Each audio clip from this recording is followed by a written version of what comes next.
திருநெல்வேலி மாவட்டத்தில் அமைந்திருக்கக்கூடிய நெல்லையப்பர் கோவிலில் அறிஞர் அண்ணா அவர்களினுடைய அகவை தினத்தை முன்னிட்டு சமபந்தி விருந்து நடந்திருக்கிறது. திமுகவின் சார்பாக என்ன விருந்து? சமபந்தி விருந்து. எதற்கானது?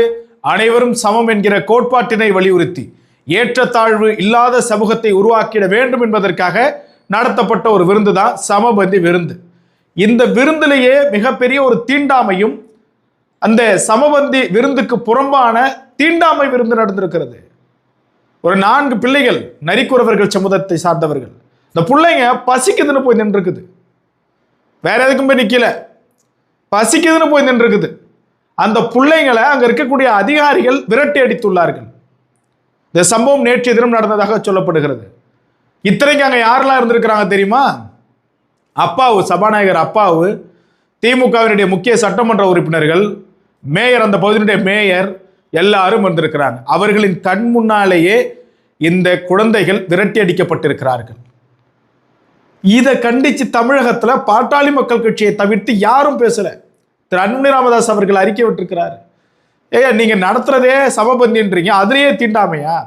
அப்ப திமுகவினுடைய ஆட்சியில எந்த அளவிற்கு தீண்டாமை தலைவிரித்து ஆடுகிறது என்பது போன்ற குற்றச்சாட்டுகளை முன்வைத்து முதலாக தமிழகத்துல ஒரு தலைவர் அறிக்கை விட்டிருக்கிறாரு, தீண்டாமையை கண்டிச்சு பேசியிருக்கிறாருன்னா அது திரு அன்புமணி ராமதாஸ் அவர்கள் மட்டும்தான்.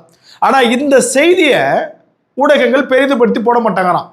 பாட்டாளி மக்கள் கட்சியின் மீது ஏதேனும் ஒரு சின்ன குறைபாடு விமர்சனம் எழுந்து விட்டால் பிரேக்கிங் நியூஸ், அந்த நியூஸ், இந்த நியூஸ், அவன் இவன் எல்லாரும் பேசுவான். ஆனா இதை பத்தி பேச மாட்டாங்கறான்.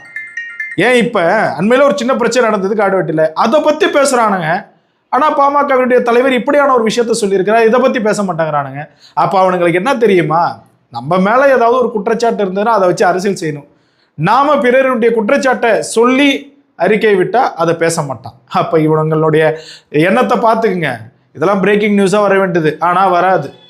எது வரக்கூடாதோ அது வரும். காரணம், இந்த சமூகத்தையும் இந்த கட்சியையும் இங்க இருக்கக்கூடிய பலருக்கும் ஒரு இதா பார்க்கறான். ஆனா நாம் என்ன பண்ணணும்?